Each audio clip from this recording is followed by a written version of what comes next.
محمد علی بھائی جو youth club سے جن کا تعلق ہے، ان کا ایک میں کلپ سن رہا تھا، اس میں وہ کہتے ہیں کہ ہم نے جب یوتھ کلب شروع کی نا، سٹارٹ کی، تو ہمارے پاس صرف 10,000 روپے تھے اور ہم نے ایک ہال بک کروانا تھا جس کا سارا ملا کے خرچہ تقریباً 50,000 روپے تھا۔ کہتے ہیں اب ہمیں سمجھ نہیں تھی آ رہی کہ ہم کیسے یہ کام شروع کریں، کون کس کے پاس جا کر یا کس کے ذریعے ہم ہیلپ لیں تاکہ ہم یہ اپنا کام جو ہے سٹارٹ کر سکیں۔ تو کہتے ہیں کہ اس وقت ہمیں بڑی مشکلات کا سامنا کرنا پڑا، بڑی مختلف قسم کی جو ہے پرابلمز ہم نے فیس کی، لیکن آج اس دنیا کا، اس پورے پاکستان کا، ورلڈ کا سب سے مشہور و معروف اور سب سے زیادہ کام کرنے والا دعویٰ کا ایک پلیٹ فارم بن گیا۔ تو آپ یہ چیز غور کریں کہ کوئی بھی کام ہے، کوئی بھی بندہ ہے نا، اسٹارٹ میں اسٹرگل ہی کرتا ہے، وہ کوشش ہی کرتا ہے، محنت ہی کرتا ہے۔ آپ کے پاس بڑے لوگ ایسے آپ کو منظر عام پر نظر آئیں گے، لیکن آپ ان کی پس پشت نہیں دیکھتے، آپ ان کو دیکھتے نہیں کہ وہ کیسے اسٹرگل کرتے آ رہے ہیں، کتنی انہوں نے محنت کی، کتنا انہوں نے کوشش کی، تگودود کی، جب آ کر وہ یہاں پر پہنچے۔ لیکن پھر بھی یہ بات ہے کہ اللہ کی مدد، اللہ کی نصرت، اللہ کی ہیلپ، اللہ کی رحمت کے بغیر یہ ناممکن ہے۔ جب انسان مخلص ہوتا ہے کسی بھی کام کے لیے، تو چاہے دنیاوی کام ہے نا، اگر انسان کی نیت خالص ہے، نیت صاف ہے،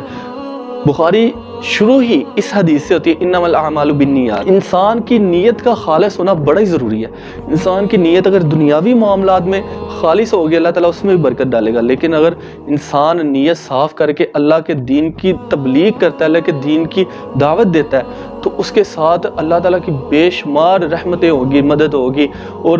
فرشتوں کی دعائیں ہوں گی، اور انسان کے لیے وقتی مشکل ہوگا، وہ بھی انسان کے مائنڈ کا ایک خلل ہوتا ہے جس کو شیطان نے فلفل کیا ہوتا ہے، بھرا ہوتا ہے کہ بھائی یہ کام تم کرنے تو لگے ہو، تمہارے بیوی بچوں کا کیا ہوگا، تمہارے گھر والوں کا کیا ہوگا، اور اس کے بعد آپ کے اندر جو ایک جھجک ہوتی ہے وہ نہیں ختم ہونے دیتا۔ جب تک آپ کے اندر وہ جھجک رہے گی، آپ کسی کو کھل کے تبلیغ نہیں کر سکو گے۔ آپ اس کی تبلیغ کرو گے، آپ اپنے بھائی کو، اپنے دوست کو، اپنے یار کو، جگر کو آپ یہ چیز کی ترغیب دیتے ہوئے، اللہ رسول کی بات سناتے ہوئے، اس کو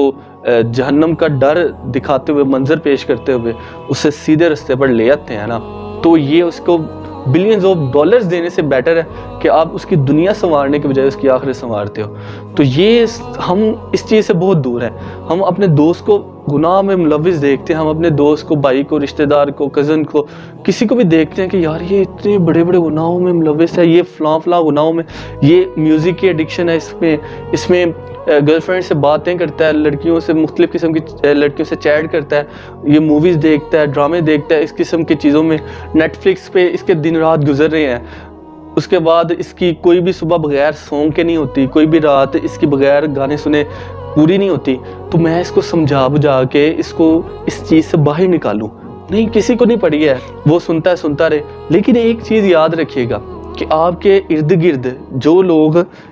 کسی بھی گناہ میں ملوث ہے نا، تو اگر آپ اس کو منع نہیں کرتے، آپ اس کو روکتے نہیں ہو، کہ قیامت والا دن ہوگا وہی بندہ آپ کا گریبان پکڑے گا، کہے گا خود تو تم نماز پڑھتے رہے ہو، خود تو تم ان گناہوں سے بچتے رہے ہو، خود تو یہ سارے کام جو میں کرتا رہا تھا ان سے تم دور تھے، نفرت کرتے تھے، لیکن میں کر رہا تھا تمہارے سامنے، تم نے مجھے نہیں منع کیا، تم نے مجھے نہیں روکا، تو اللہ کے سامنے شکایت لگائے گا۔ تو ہم وہاں پہ کیا کریں گے؟ کبھی اس چیز کو بھی ہم نے اپنے زندگی میں انالائز کرنے کی کوشش کی ہے کہ اگر کوئی ہمارا بھائی، ہمارا دوست